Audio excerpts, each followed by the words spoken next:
Hey guys, it's Jack here with you, and today I've put together for you 3 of the craziest cases in my opinion.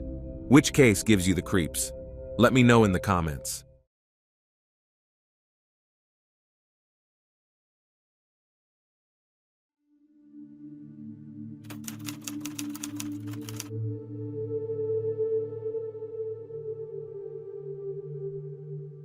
As you begin to explore the Leslie Palacio case, it is impossible not to feel bewildered and disappointed that justice has not yet been served. The killer remains at large, even though the police have all the evidence and his identity is known to them. Today's story underscores the difficulty of investigating crimes when suspects find themselves outside the jurisdiction, and victims can only hope that the perpetrators will be found and brought to justice. The morning of the 29th brought anxiety to the home of Rusalia Palacio, mother of 5 lovely daughters.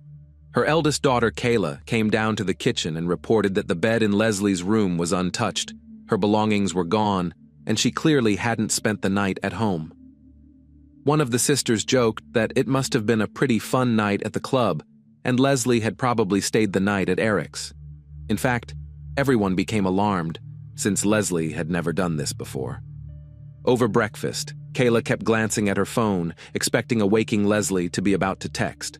Time passed, but still no word from Leslie. By noon, it stopped seeming normal.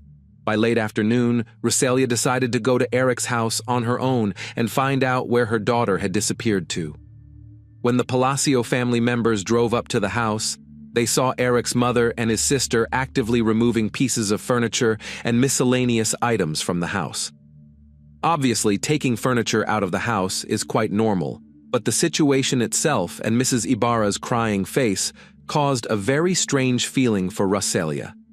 Something was not right here. When asked where Leslie was and why Eric's phone was unavailable, Eric's mother and sister pretended that they didn't even know that the couple had spent the evening together. Rusalia once again clarified whether Leslie had slept over at their house that night, because she knew from her daughter's messages that she was going to Eric's house. After receiving a negative response, Leslie's family realized the seriousness of what was happening. Fears became reality, and the family immediately took action.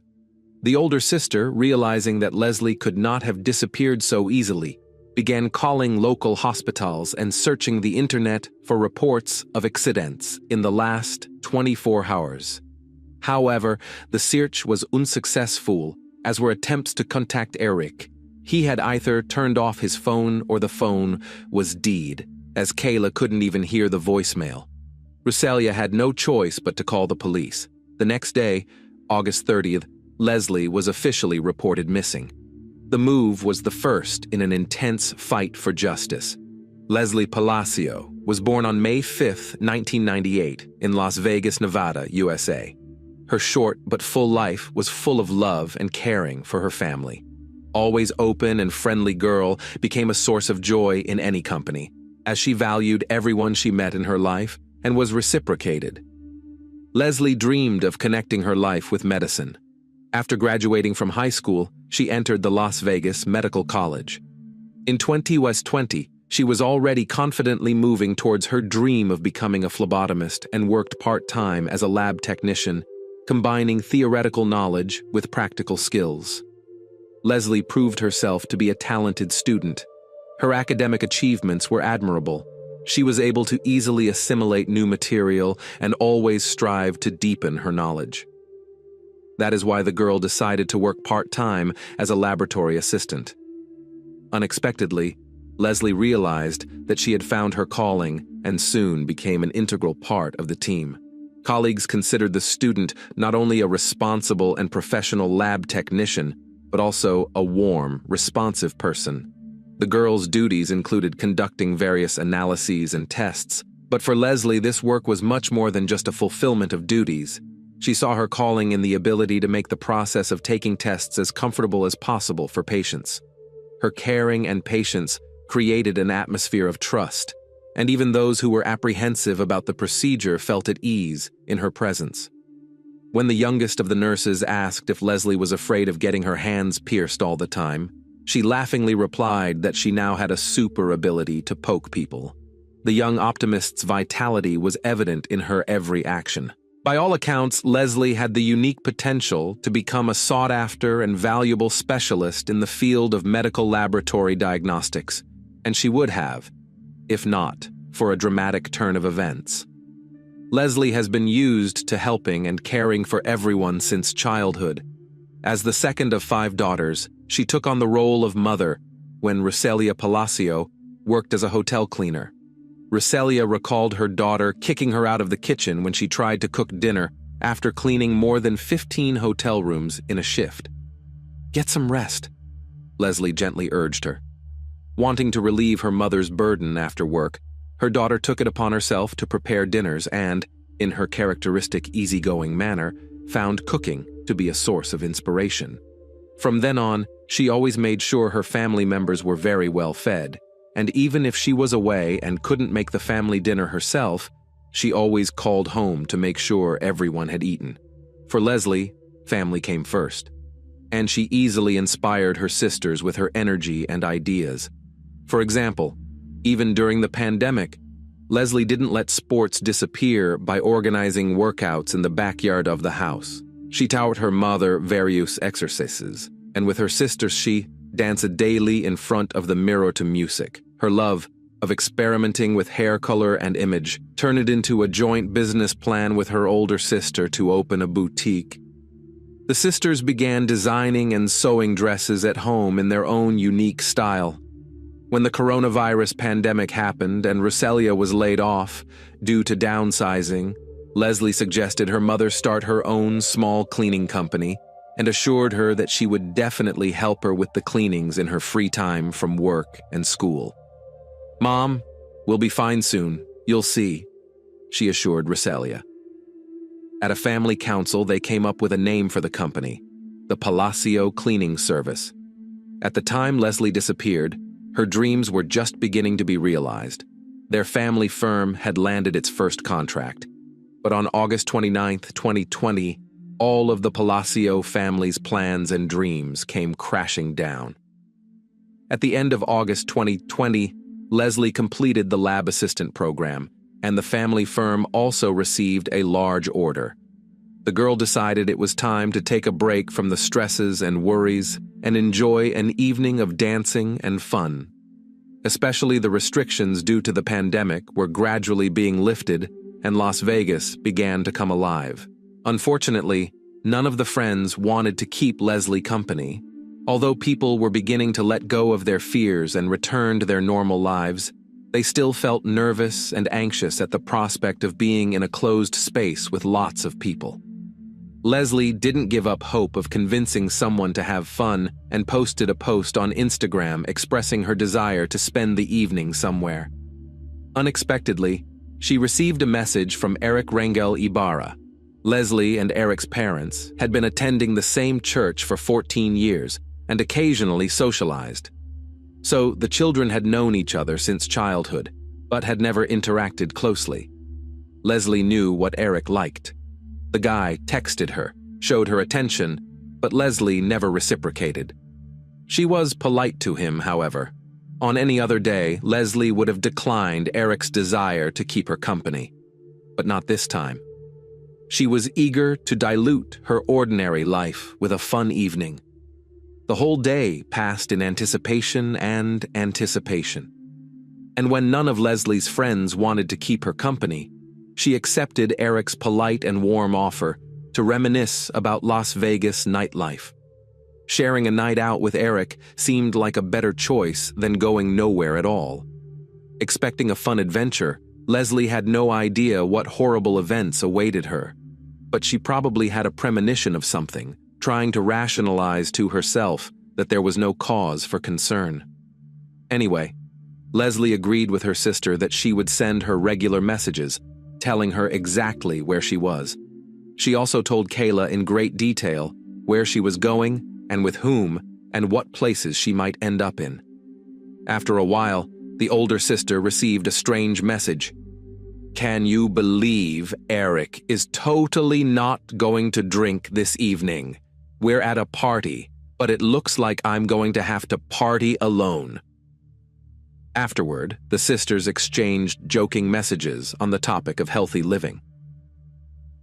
The first place Eric and Leslie went to was the casino at the Longhorn Hotel. Police officers would later see on surveillance footage of the couple getting out of a white Ford F-250 owned by Eric at 0:31 a.m. on Ayug 29 and entering the casino, then leaving a short time later at 1:56 a.m. The couple would then leave the casino. Leslie kept in contact with her sister, telling her what was going on. At 4:40 a.m., Leslie sent her sister another strange message. "I need to talk to you about something shitty." Kayla asked what happened and, according to her, a text box popped up, as if Leslie had started to reply, but no answer ever came. That text message was the last of the girl's life. The morning of the 29th came. Leslie still hadn't returned home. The more time passed, the more concerned the Palacio family members became. The certainty that Leslie had stayed the night at Eric's house was replaced by confusion, and the family went to a familiar house, where they found a strange scene. Mrs. Ibarra and her daughter were taking out furniture, pretending that they had heard for the first time that Leslie and Eric had spent the evening together. In fact, Leslie's family arrived at Eric's house just in time.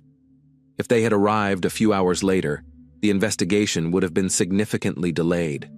The police found traces of blood in the house, a mess in the bedroom, which suggests that Eric's mother and his sister spent the whole day, strangely enough, not to clean up the traces of the crime, but to pack things, down to the pieces of furniture. The family was clearly not going on a picnic, but planning a long-term and thorough absence. Most likely, they had arranged to reunite with Eric and his father, Jose, in Mexico, where the two had traveled in order to escape justice. Upon seeing the Palacio family, Mrs. Ibarra probably realized that the chance to leave was gone, leaving evidence in the house that no one would take the time to clean up. Panicked, mother and daughter began to simply deny knowing about Leslie and Eric's evening together. It was this behavior that led to the suspicion that something irreparable had happened. Fortunately, the Las Vegas police took immediate action and sent out a billing inquiry intending to track Leslie's movements since the previous night. But unfortunately, it takes some time to get that data, while the Palacios couldn't sit back and wait. The family started a campaign to spread the word about Leslie's disappearance. People responded and began actively sharing the information on social media. No one expected that there would be so many people who cared. Eric's mom especially didn't expect it. Detectives kept asking more and more questions, and on August 31st, Mrs. Ibarra went to the police station and filed a missing persons report for her husband and son. Mrs. Ibarra told police that her son, Eric, left home late in the evening on August 28th. And when he returned the next morning, he was acting strangely. She saw him walk out the door and never returned. The police noticed a strange circumstance. Not only was Leslie missing, but Eric was also missing, as well as his father. Based on this, an investigation into the triple disappearance began, with the Las Vegas police involved. Detectives turned to the residents of the neighborhood with the hope of finding surveillance cameras that recorded something important. Luck smiled. It was discovered that just across the street from Jose Ibarra's home, there were surveillance cameras. In addition to the CCTV footage, police obtained billing data that allowed them to track Leslie's movements in the early morning hours of the 29th. Detectives found that the couple went to the casino and afterward to a grill bar, which they reached around 02:15 a.m. Accidentally or not, Leslie's cell phone was left at the bar, and the records show that Leslie left the establishment around 5:50 a.m., which is quite early in the morning. At 06:05 a.m., neighborhood cameras captured Eric's car pulling up to the family home. The nature of his assistance to Leslie in getting out of the car and on the way to the house clearly indicated that the girl was heavily intoxicated. At 07:25 a.m., Eric and his father, Jose, are seen carrying Leslie's body out of the house, wrapped in a sheet, and placing it in the trunk of the car. Eric then drives away while Jose hoses down the driveway to their house. These actions clearly indicated that Eric and Jose were not missing, but were fugitives from justice.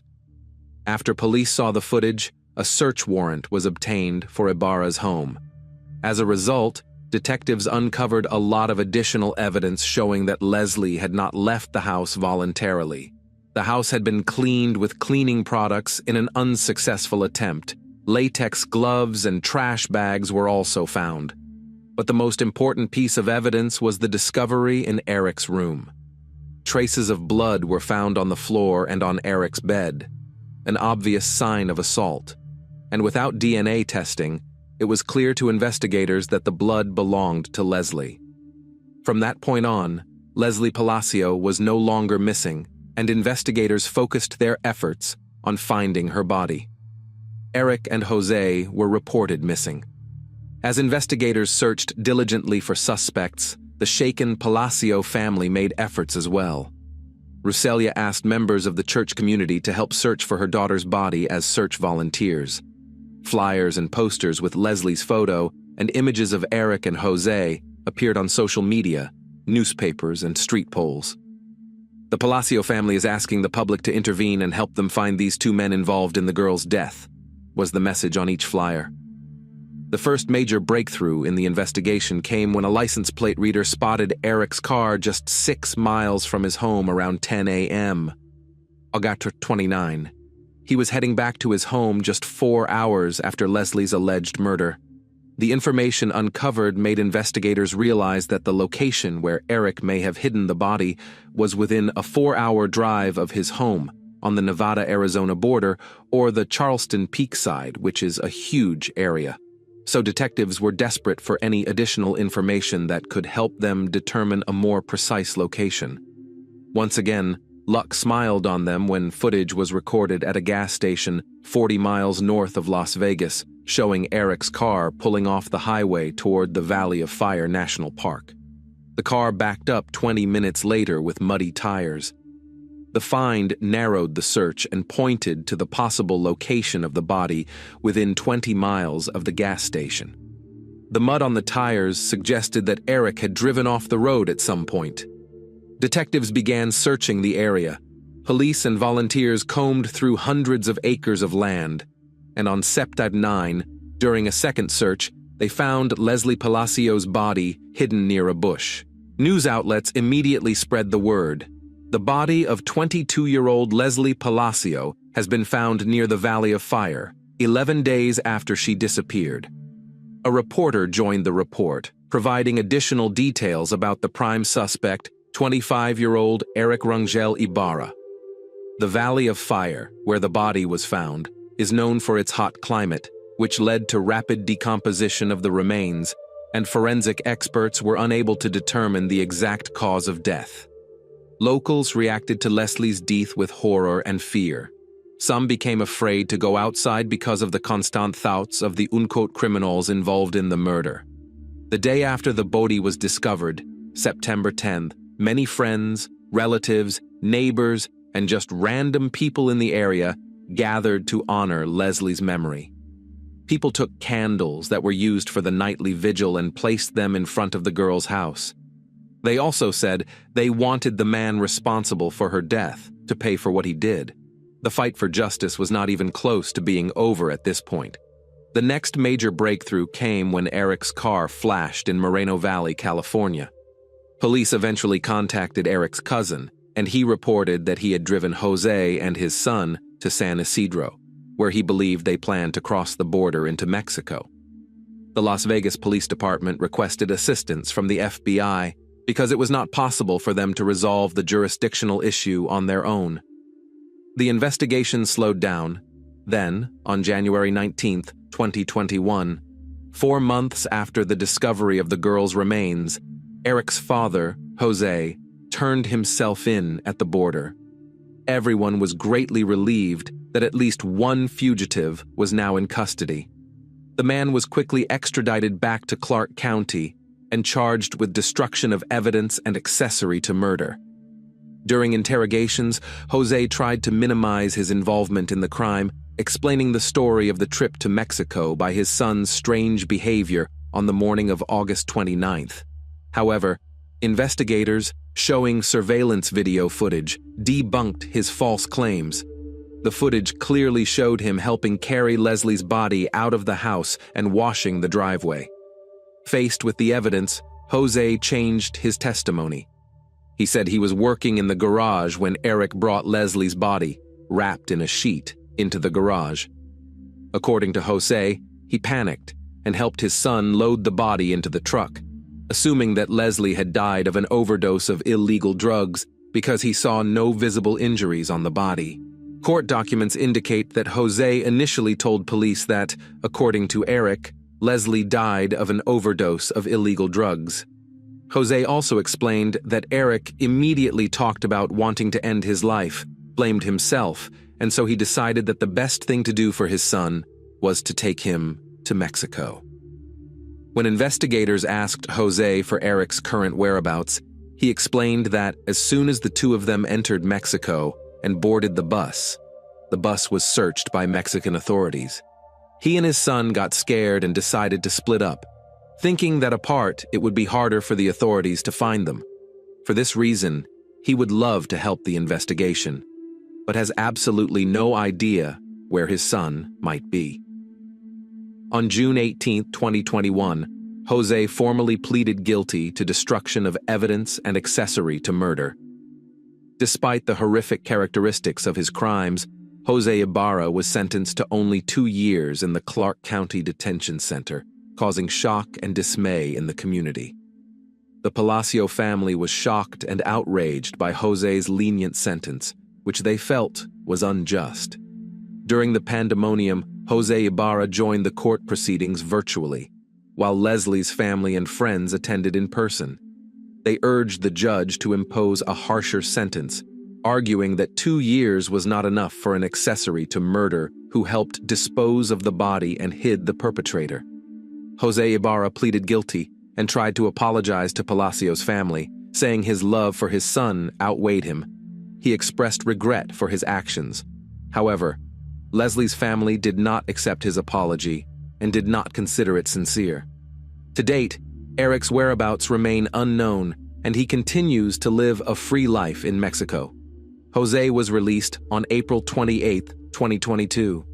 Ofelia Marcarian, attorney and representative of the Palacio family, commented as follows: "I am absolutely furious. This is simply unfair.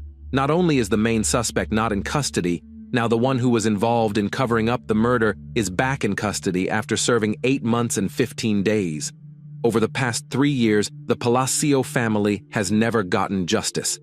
Leslie's story highlights the flaws in the justice system and raises questions about fairness in dealing with serious crimes. The Palacio family is determined to fight to change the law in Nevada because they believe that whoever was involved in the murder should receive a longer prison sentence than 2 years. They hope that the perpetrator will be found and prosecuted in the United States, where he will be charged and given the punishment he deserves." Ofelia Marcarian is directly reaching out to those who may know of Eric's whereabouts in Mexico. In every media interview, she calls for Palacio's family to be given a small measure of justice.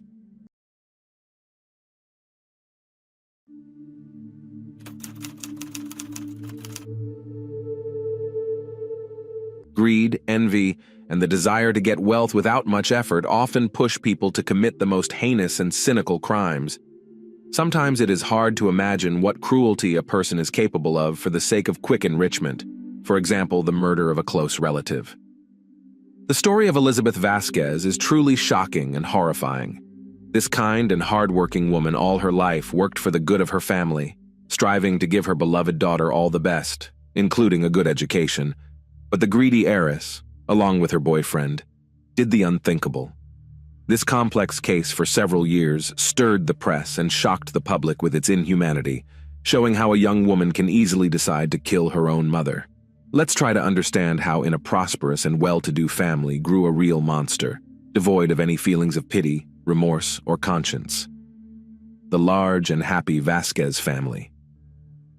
In 1967, in the town of Cajamarca in northwestern Peru, a girl named Elizabeth Lillian Vasquez Movila was born. She was the oldest of 6 children in the family of Ernesto Vasquez and Maria Movila. Her parents were hard-working, simple people who worked hard to provide for their many offspring, give them an education and a chance at a better life. The Vasquez family was friendly and very happy, and from an early age, Elizabeth helped her mother take care of her younger siblings. She was an excellent student and graduated from school with honors, which allowed her to easily enter the prestigious university at the Faculty of Law and Economics. While at the university, she met a young man named Alejandro Mendez Espino, who was also studying law and was known as one of the top students in his class. A romantic relationship quickly developed between the two, which grew rapidly, and they were officially married in 1987, even before graduating from university. Elizabeth's parents approved of her choice from the very beginning and gladly accepted her son-in-law into the family. Alejandro was a serious, intelligent, ambitious, and very purposeful man who could take good care of their eldest daughter. At first, the newlyweds lived in the Vasquez family home, but after 6 months, when Elizabeth became pregnant, they decided to move into their separate home. Only daughter. Approximately a year after their marriage in 1988, the couple welcomed their only joint heir, whom they named after the mother, Elizabeth Vasquez Espino. Affectionately called Elita in the family, the girl became the center of attention for all her numerous relatives and the main joy of her parents.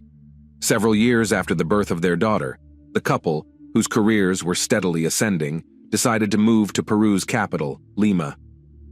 By then, Alejandro was vying for a prosecutor position in an anti-corruption department, while Elizabeth had opened her own legal consulting firm.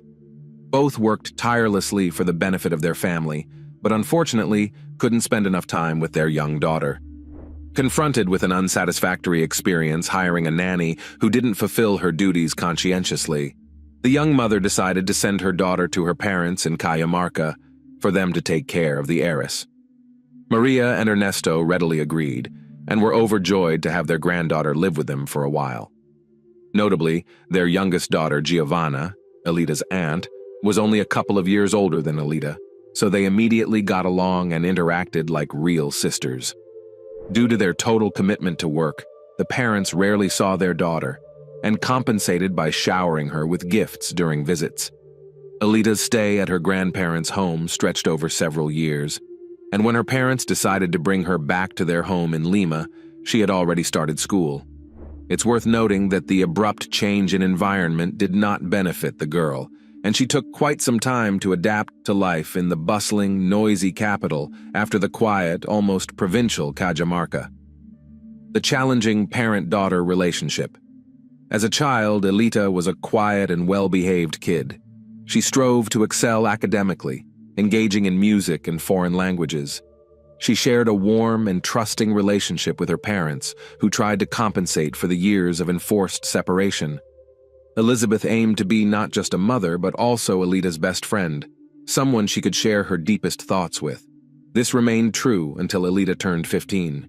During her teenage years, Elita's character deteriorated rapidly. She became rude, threw tantrums, and stopped listening to her parents. She abandoned her studies, got involved with bad company, and worst of all, began stealing money from her parents' wallets. Elizabeth tried various approaches to connect with her daughter, hoping it was just a phase that Elita would outgrow. However, the girl regularly instigated heated arguments with her mother, ending in hysterics and tears. During these moments, Alejandro typically remained neutral, but if Elita sought his intervention, he often took her side. Elita was deeply hurt and offended by being constantly compared to her smart, beautiful, successful, and hard-working mother. Next to Elizabeth, Elita indeed appeared as the ugly duckling, being the complete opposite of her mother in every aspect. She lacked striking looks, was overweight, lazy and temperamental, often lied, and didn't shy away from theft. Elita harbored numerous complexes about her appearance. When she expressed a desire for plastic surgery, Elizabeth, eager to please her daughter and mend their relationship, didn't dissuade her. Elizabeth financed an initial rhinoplasty for her daughter, and a few years later, several more surgeries. In 2007, After 20 years of marriage, Alejandro and Elizabeth decided to separate. Their 18-year-old daughter reacted with a hysterical outburst, screaming, insulting, and blaming her mother for driving her father away. At the time, the family was in the United States, and the divorce posed some complications for citizens of another country. Nonetheless, they returned home as divorced individuals and began living separately. By mutual agreement, the now adult but still dependent daughter stayed in her mother's house. They continued to have fierce arguments, and during such moments, Elita would call her father, crying and begging him to take her in. However, Alejandro, who had moved on with a new love, was not eager to do so. He always convinced Elita to reconcile with her mother and wait a bit longer until she finished university and started an independent life. Despite her plummeting academic performance, terrible character, and provocative behavior, Elita's parents ensured she enrolled in the law faculty of one of Peru's most prestigious universities. The education was costly, but her father and mother decided not to skimp on the education of their only child.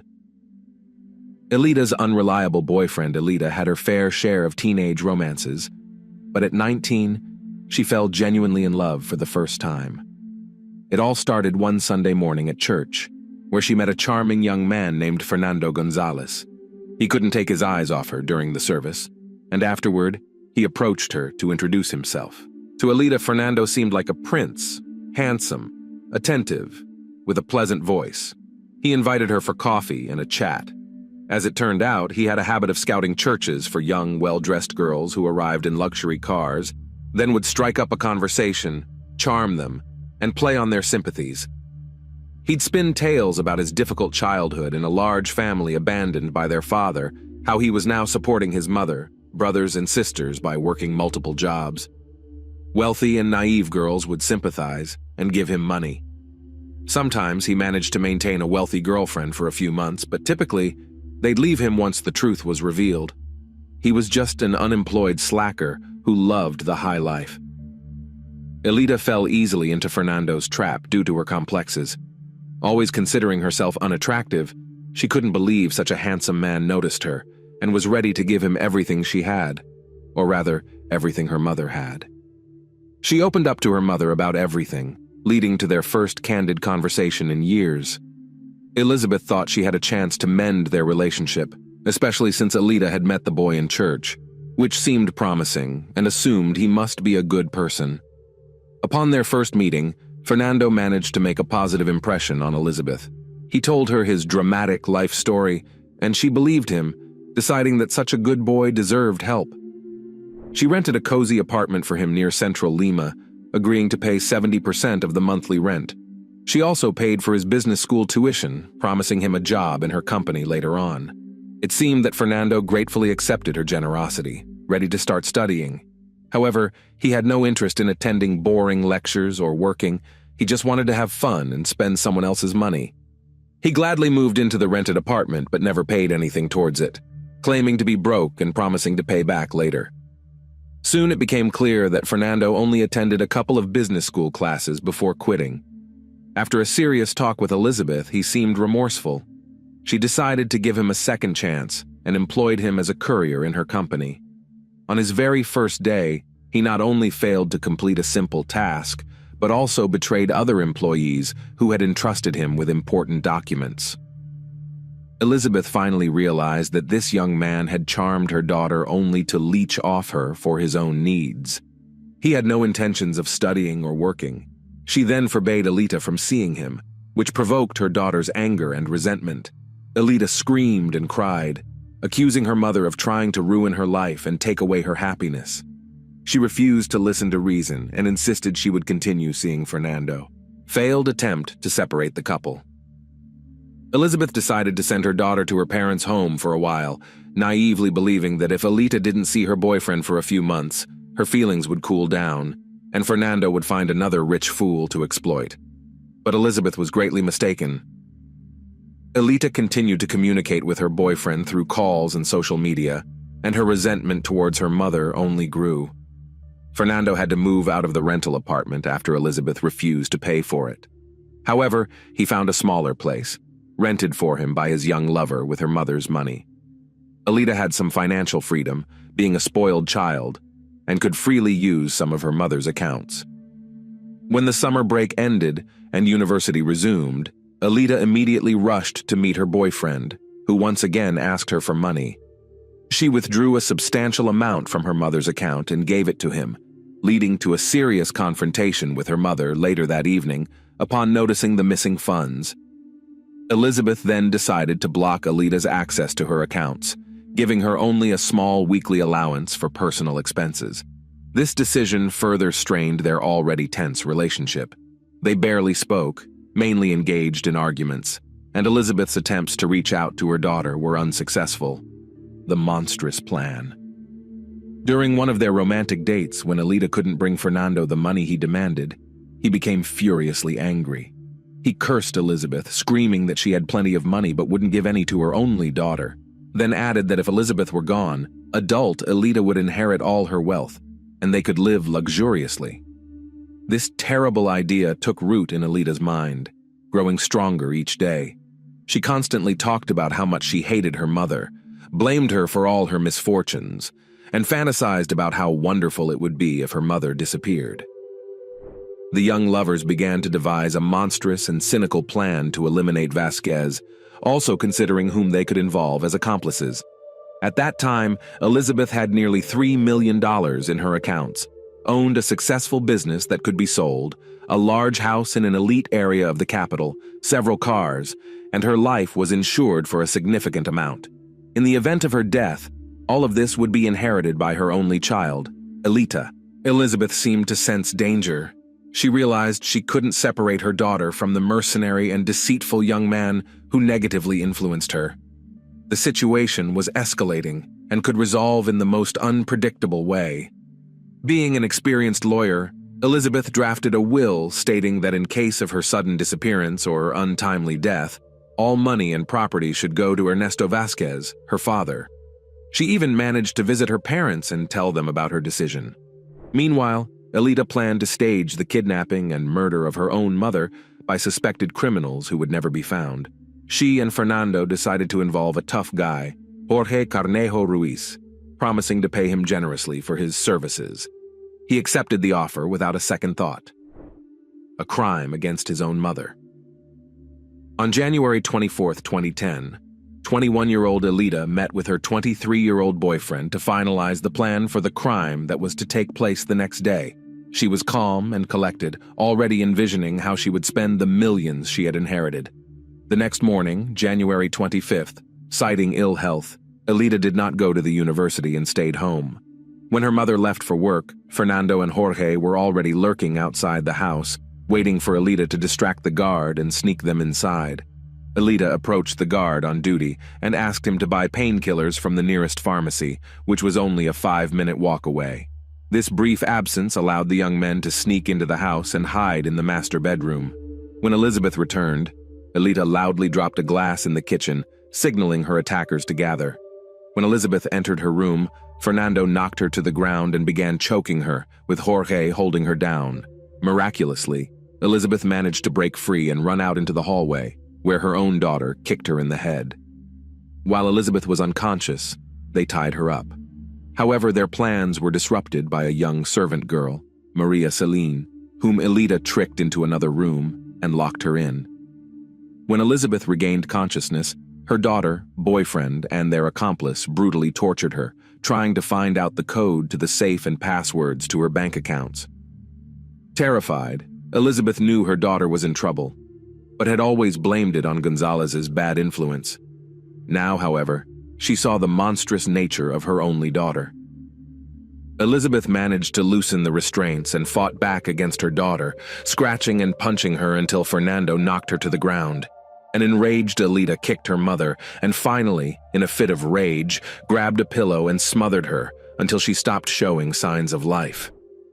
The trio then bound the lifeless body, duct-taped her mouth shut, and placed Elizabeth in the trunk of her own car, staging a kidnapping. Alida then sent another guard to get medication, allowing her accomplices to drive off the property. She later freed a terrified Maria, falsely claiming that she and her mother had quarreled but made up, and that her mother had gone to bed. A strange story of a kidnapping and the search for a missing woman. In the morning, the maid was preparing breakfast as usual, but Alita came to the kitchen and told her that her mother had gone to work early because of an important meeting. After that, Alita left the house to go to her mother's workplace. There, she walked into the office of Jessica Hippo, her mother's best friend and accountant, and tearfully reported that her mother was missing and that she was receiving strange, threatening, and ransom calls. The accountant immediately started blocking the accounts to prevent the intruders from accessing them, reported the incident to the police, and left the office for a while. When she returned, Alita was gone and the office was in disarray, as if someone was looking for something. Later, it turned out that Elizabeth's will was missing, which Alita had learned about the day before by overhearing a telephone conversation. Using a key she had stolen from her mother, Alita had also taken a copy of the will and cash from the safe in her mother's study. Police arrived and inspected the house, interviewing the missing woman's daughter as well as the office staff, but gained no valuable information. All claimed that Vasquez had no enemies and no one had threatened her, so no one was initially listed as a suspect. The main theory was that it was a kidnapping for ransom. All that was left was to wait for a call from the criminals to receive further instructions and demands. A terrifying discovery and the first suspect.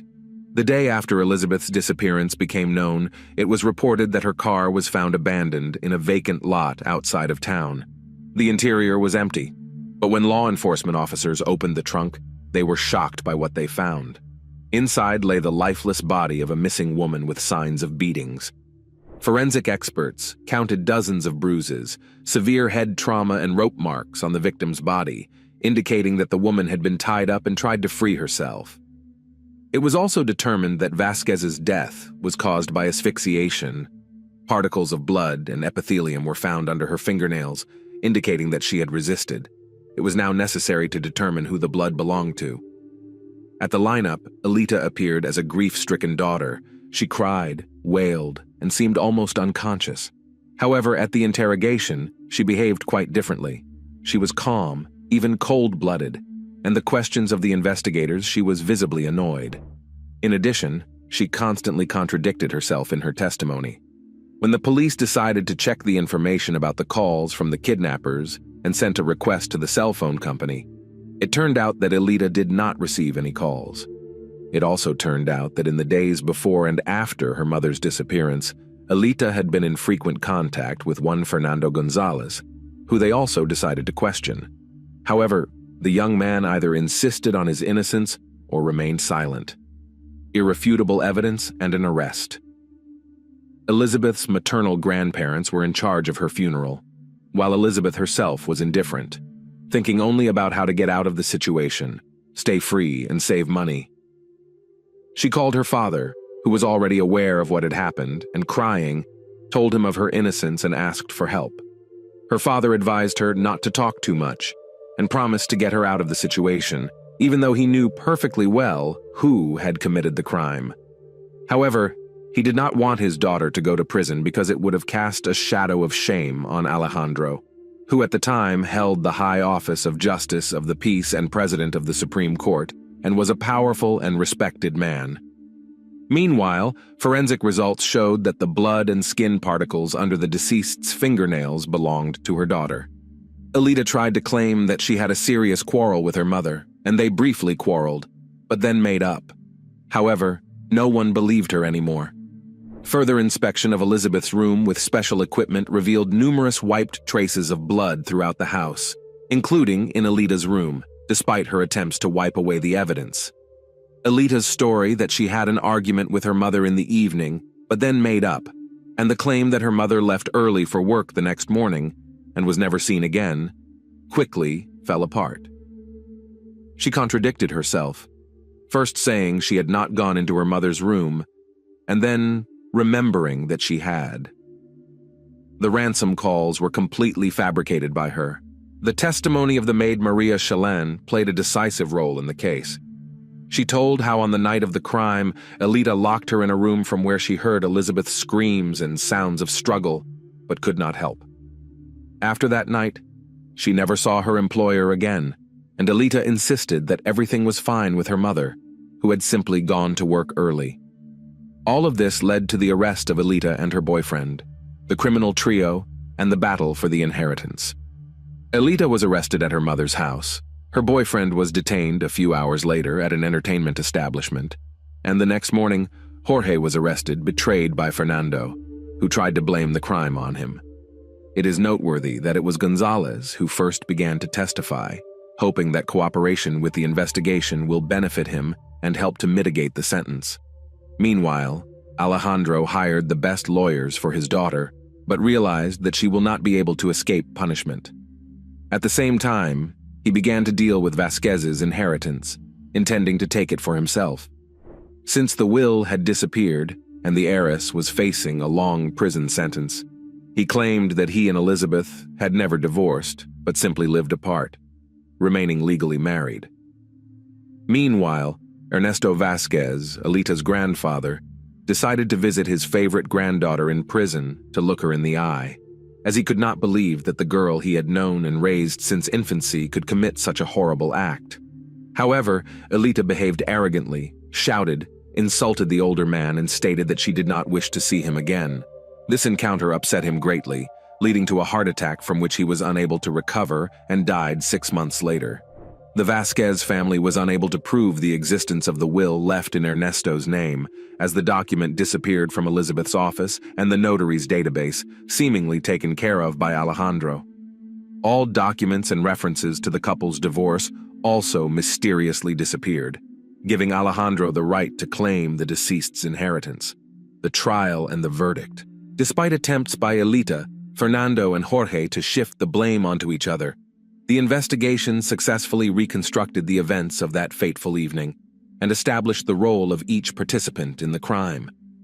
It was also proven that the trio acted in a deliberate conspiracy, which greatly aggravated their guilt. A decisive role in the trial was played by the testimony of the maid Maria, who stated that Alejandro had threatened her, demanding that she give a different version of events, but she refused to comply. In May 2012, the court found all 3 defendants guilty. Initially, the prosecutor had requested that each participant in the murder be sentenced to 30 years imprisonment. While the men pleaded guilty, Elita continually played the victim. Fernando and Jorge were eventually sentenced to 28 years each, but Elita's trial was delayed. Elita claimed that the perpetrators were hired by relatives on her mother's side, who fabricated the inheritance story in order to take possession of Elizabeth's property and money. Her father held the same version of events. Attempts to declare Elita mentally ill and susceptible to manipulation by criminals also failed. This strategy, proposed by Alejandro, was to send her to a psychiatric hospital instead of prison, declaring her insane and incapable of fully and solely inheriting his wife's estate. Finally, in December 2012, the court delivered its final verdict, sentencing Elita to the maximum term of 30 years in prison. To this day, she and her accomplices are serving their sentences in prison. As for the disputed inheritance, its fate remains unresolved. In the spring of 2021, Alejandro died without becoming the only heir. The Vasquez family, through the court, seeks to exclude Elita from the list of claimants to Elizabeth's property, citing the fact that she is in prison for murder. Currently, the main claimant for the inheritance is Maria Movila, Elizabeth's mother.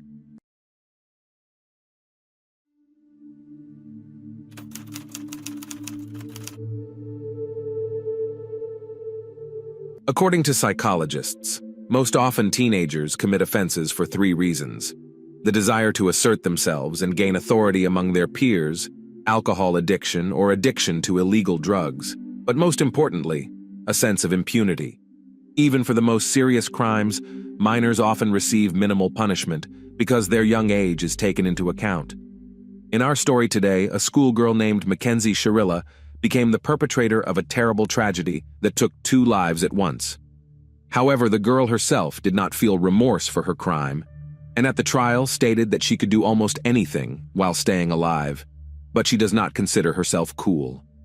Mackenzie repeatedly changed her testimony, writing off everything on a lapse in memory, and apparently, until the last moment, was confident that she would get away with it. But the verdict of the judge literally dumbfounded the young criminal and her mother, so desperately defending her daughter. But let's get to the bottom of this. Who is Mackenzie Shirilla? Mackenzie Shirilla was born in August 2004 in the quiet town of Strongsville, Ohio, and was the third child in the family. Her parents, John Shirilla and Natalie Stevens, tried to bring up their heirs in love and care, to give them a good education and encourage all endeavors. The youngest daughter was a family favorite. She was forgiven many pranks from childhood, and even serious misdemeanors often got away with it. Mackenzie grew up capricious, demanding, and selfish girl. She was used to the fact that parents always do as she requires, and was also confident in her own impunity, no matter what she did. Classmates and teachers of the girl noted that in childhood she was quite a nice and open child, but with age, her character and behavior began to deteriorate. The girl threw real tantrums. If something went wrong, she easily lost her temper, behaved impudently and impatiently, swore, and could even get into a fight. Mackenzie did not consider anyone's opinion but her own. Her word should always be the last, and she put her own interests above all else. In adolescence, the character of the girl became simply unbearable, but her parents did not see anything terrible in this, believing that her daughter has a transitional age, and she should be treated with understanding and patience. However, bad character was far from the worst of all the troubles. In high school, Mackenzie was addicted to alcohol, as well as sometimes dabbled in illegal drugs, but she got away with it. Often the girl's actions were reckless and carried a direct threat not only to her, but also to the people around her. Parents still did not notice, or simply did not want to notice the obvious problem. Like many of her peers, Mackenzie was a big fan of social media, and literally never let her smartphone out of her hands. She often posted provocative pictures of herself smoking or drinking alcohol on her account, and she left equally provocative comments on them. Mackenzie's friends were just like her. Together they vandalized, organized pogroms, fights, sometimes stole, and several times came to the attention of the police. However, the young people were treated only with warnings and educational talks, which strengthened their belief in their own impunity. Dominique Rousseau, a young man named Dominic Rousseau, was also a native of Strongsville. He was born in September 2001 and was the fourth of 7 children to his parents, Frank and Christine Rousseau. The boy was raised with 3 brothers and 3 sisters, with whom he was always very close. Dominic studied well in school, from childhood years actively engaged in sports, and tried to lead a healthy lifestyle. Despite the fact that he grew up in a large family, neither he himself nor any of his brothers or sisters was not deprived of parental love, attention, and care. Spouses Frank and Christine were moderately strict with their children, but at the same time promoted their all-round development. Dominic always had a lot of friends. He was used to being in the center of attention and became the soul of any company. The young man had a bright and quite attractive appearance, was trim and interesting, so he also had a lot of admirers from a young age. However, he himself tried to avoid fleeting romances, emphasizing serious and promising relationships. After graduating from high school, Rousseau became a student at a local university, choosing the specialization producer of performing arts. He dreamed of linking his life with music and one day becoming a famous music producer. In addition, the talented and versatile Dominic wrote and performed songs himself. By the age of 20, the guy already had his own small business. He bought a car and rented a separate apartment in a good neighborhood. At the same time, he continued to play sports and was considered one of the best students at the university. First love. Dominic and Mackenzie met for the first time when the girl studied in the graduating class. It happened at one of the parties in the company of mutual friends, and this accidental meeting became fatal for both of them. Young people were complete opposites of each other, and opposites are known to attract. A handsome, curly-haired young man, well-versed in music, immediately attracted Mackenzie's attention. He was radically different from the guys she usually socialized with. He was educated, well-mannered, interesting, and could easily hold a conversation on any topic. Mackenzie herself had a striking appearance and slim figure, dressed well, and knew how to make the right impression. She turned on all her charm to draw the attention of the guy she liked, and she managed to achieve the desired rather quickly. In the fall of 2021, the couple began dating, and almost immediately each of them introduced the chosen one to their parents. But if Mackenzie's parents were delighted with her choice and considered Dominic a brilliant couple for their daughter, the parents of the guy had mixed feelings about his passport. On the one hand, the girl looked sweet, innocent, and tried to make a good impression on them. But on the other hand, something in her immediately alerted Frank and Christine Russo. Friends and family members of Cheryl were sure that Mackenzie, for the first time in her life, really fell in love, and sincerely hoped that the relationship with the chosen one will positively affect her character and behavior. Then no one could not even guess what tragedy would end this youthful romance. The couple began to appear everywhere together, holding hands and openly demonstrating their tender feelings for each other. So soon, the whole small town knew about the relationship. Those who knew Mackenzie well sincerely felt sorry for her boyfriend, but most just happy for them. What was wrong with her? Soon Dominic began to notice oddities in his girlfriend's behavior, her defiant antics and desire to make everyone around her do only what she wants. At first, he did not focus too much attention on it, writing off everything on the young age and the desire to attract attention. The young people made plans for their future together, and even planned to get married as soon as Mackenzie turned 18. They also planned to leave their native provincial town and together go to conquer a major metropolis, ideally, New York. There before Dominic would open a lot of opportunities to build a brilliant career in the music industry and fully reveal his talent. But as time went on, Mackenzie's behavior became more and more alarming, and sometimes even frightened the guy. She demanded from her boyfriend that he did only what she wanted, and if he did not agree with her in something, she made scandals, threw tantrums, and behaved like a little capricious child. At first, Dominic tried to translate everything into a joke, but soon realized that this is the true face of his chosen one. In public, she was still trying to hold on, but being alone with her boyfriend spewed on him the whole storm of his emotions, and sometimes even pounced on him with fists. Mackenzie's behavior became more and more aggressive, and at some point, the young man decided that he had enough. He suggested that she take a pause in the relationship and sort out her feelings. But upon hearing this, Mackenzie had a public showdown in front of their mutual friends. She screamed, threatened Dominic that she would kill him if he left her, threatened to burn down his house and wreck his car. But by doing so, she only made him feel more confident that he was doing the right thing by ending this toxic and unrewarding relationship. Obsessive stalking. Mackenzie had no intention of letting her boyfriend go, and at first she acted as if nothing had happened. She continued to called him to various parties and other events, as well as exhibited in social networks of their joint photos, accompanying them with posts with declarations of love.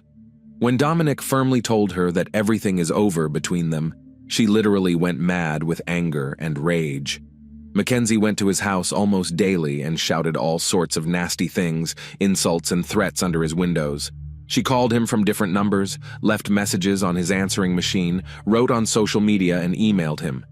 Mackenzie then swore in love and offered to try to start all over again, then again began to insult and threats. Russo was confused. He simply did not know how to react to such behavior, because he had never encountered such behavior. He tried talking, tried to ignore the former lover, and a couple of times even recorded her threatening tantrums on his phone. It got to the point that Sharilla, seeing the ex-boyfriend on the street or in another public place, began to scream and insult him in front of passers-by. She turned Dominic's life into a real nightmare, but he still hoped that a little more time would pass and she would leave him alone, switching to someone else. One day, in front of witnesses, Mackenzie declared that it was easier for her to kill Dominic than to let him go. Mackenzie said that if he didn't come back to her, no one would have him, and she would take care of it. The young man did not take these words seriously, although those around him realized that Mackenzie was not joking. Among the most frequent threats from the mouth of the schoolgirl were promises to hit and run over the guy with a car, as well as to put him in the car and drive off a cliff or stop on the railroad in front of a train rushing at them.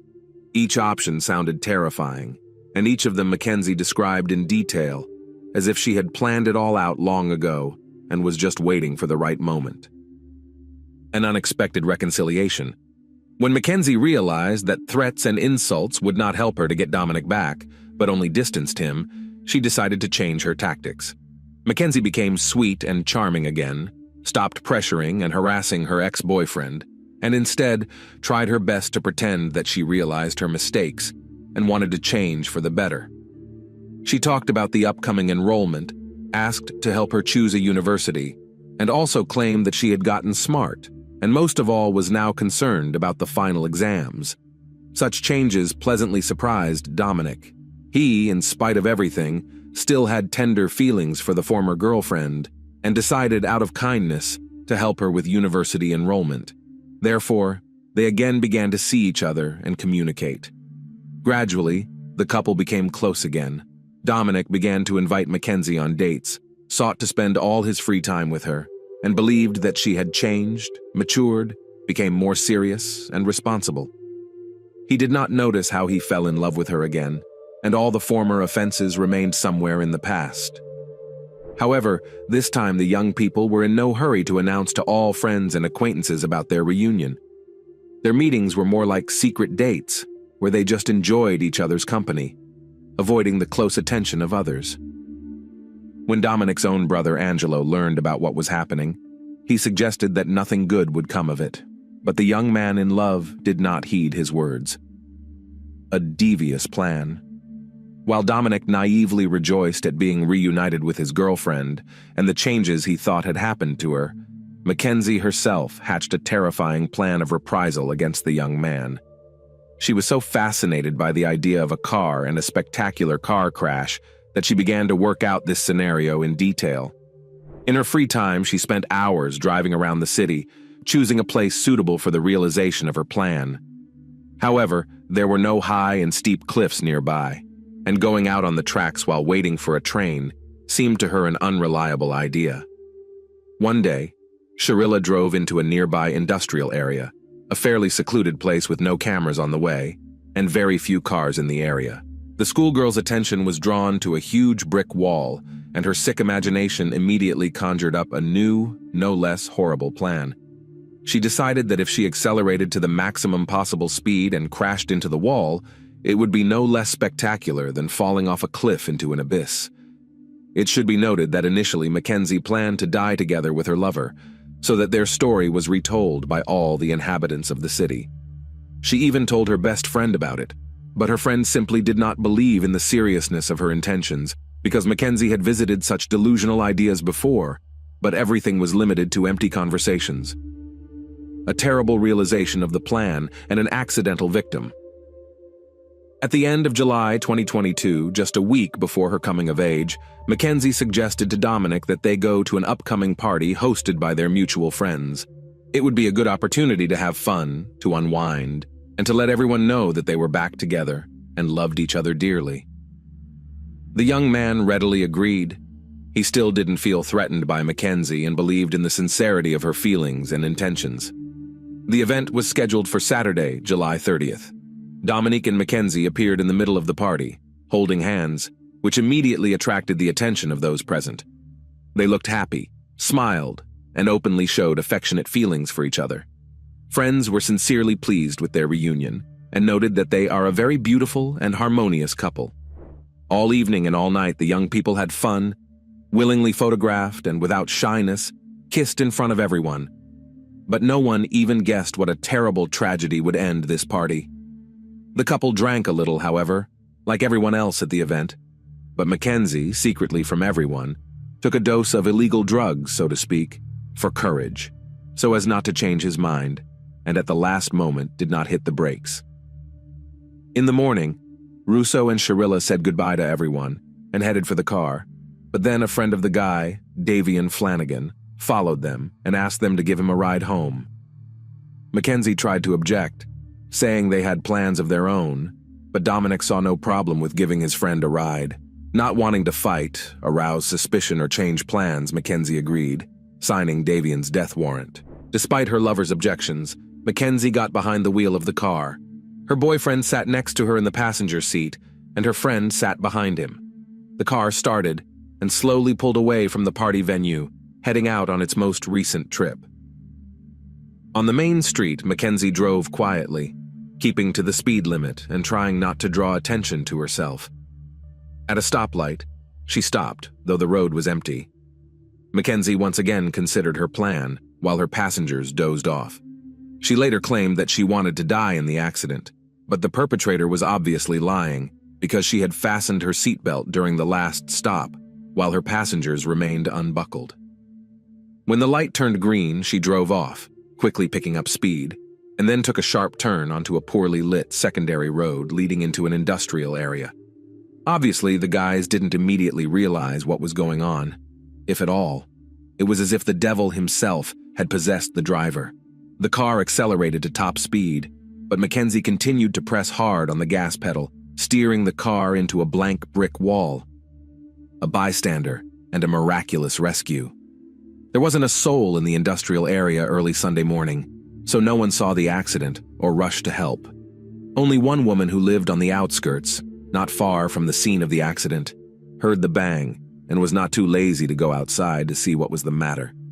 She saw smoke, and when she got closer, she realized that there had been a car crash, after which she ran back inside to call emergency services. Medics arrived at the scene about half an hour after the accident, but the two guys in the car could not be helped. They died on the spot. The girl behind the wheel was alive. She was saved by her seatbelt and airbags. Mackenzie was unconscious, and her legs were trapped in the mangled car, but she was breathing, and her pulse was clearly palpable, giving hope that she would survive. She opened her eyes several times during the process of being released from the car, but was obviously unaware of what was going on around her. Mackenzie was immediately sent to the hospital, where she was diagnosed with a number of fractures and internal organ damage. Blood tests showed that she was under the influence of alcohol and drugs. However, according to the doctor, perhaps that is what prevented her from dying from painful shock while help was on the way. Investigation, leads, and confession. Initially, the police, having received the results of Mackenzie's tests, assumed that she, being under the influence of illegal substances, simply did not realize what she was doing and perhaps tried to drive through the wall or did not see any obstacles in her way. In favor of this version was the lack of braking distance. It was not possible to talk to Sharilla herself because she was unconscious in the intensive care unit after a complex operation. However, she soon came to her senses and, realizing what she had done, began to sob and pour out her soul to the doctor on duty. She admitted that she purposely drove into the wall at a great speed because she wanted to kill her boyfriend and originally planned to die with him. Mackenzie also added that Davian was an accidental victim due to his own obsession because he asked to go with them. The doctor did not take the patient's rambling story seriously, deciding that it was a delusional state resulting from anesthesia and painkillers, as well as guilt over the death of a loved one. And when the police were allowed to talk to the recovering Mackenzie, she suddenly changed her testimony completely. Now Mackenzie claimed that she remembered almost nothing about the events of that night because she took alcohol and illegal substances. According to the girl, she had a lapse in memory after she got behind the wheel, and how Davian was in the car, she has no idea. However, the facts were to the contrary. The surveillance cameras were able to track the first part of the route the car had taken, and the footage clearly showed that Mackenzie was driving slowly and according to the rules, until she suddenly turned onto a road leading to an industrial zone. Moreover, it turned out that Mackenzie had driven the entire route both ways several days earlier, and her car had been seen there at various times by at least a dozen witnesses. Back to normal. After being discharged from the hospital, Mackenzie recovered quickly enough and tried to get back to her old, carefree life. She had no remorse and was confident that she could get away with it. Mackenzie was once again active on social media, meeting with friends and making plans for the future. In September, she decided to go to a concert of her favorite band playing in a neighboring city. At that time, the bones of her legs had not yet fully fused, but this did not stop her, and she appeared on the concert stage in a wheelchair. At the same time, she wore bright makeup, dressed provocatively, took selfies with friends, and posted them on her account. In October, when Sharilla was on her feet, she went to a Halloween celebration dressed up in a pre-made costume. Mackenzie lived life to the fullest and even made new acquaintances, but on November 4th, 2022, she was taken into custody. Trial and sentencing. It took the investigation just over 3 months to gather the necessary evidence and proof to bring the case to trial. Mackenzie was charged with premeditated aggravated double murder and possession and use of a controlled substance that was found in her pocket and detected in her blood. The defendant changed her testimony several times, first citing a lapse in memory, and then, when her friend testified in court as a witness to whom she revealed her plan, Mackenzie changed tactics, saying that she wanted to die with her lover. But even here there were immediately discovered inconsistencies, because she had previously fastened herself with a seatbelt. On August 21, 2023, Sharilla was found guilty of all charges. However, an important nuance was taken into account, namely, at the time of the crime, she was not yet 18 years old. It was 5 days before her majority, so she was tried as a minor. Under state law, she was entitled to at least 2 consecutive sentences of 15 years for each murder, without parole. But because of her young age, she was allowed to serve the 2 sentences concurrently, meaning she would be eligible for parole in 15 years. By then, Mackenzie would be 33 years old. Both sides were unhappy with the court's decision. Family members of the deceased young people said they would seek a review of the case in order to increase the punishment, and parents and Mackenzie's lawyer, on the contrary, considered the sentence too harsh and filed an appeal. However, the judge left the sentence unchanged, noting that he did not believe that Sharilla would leave prison after 15 years. The defendant herself, in his opinion, did not repent for the evil she had committed, behaved arrogantly and even insolently towards the court. But now she will have enough time to seriously consider her heinous act. Thanks for watching, guys. Subscribe to the channel and don't forget to click on the bell not to miss new stories from around the world. See you soon. Take care.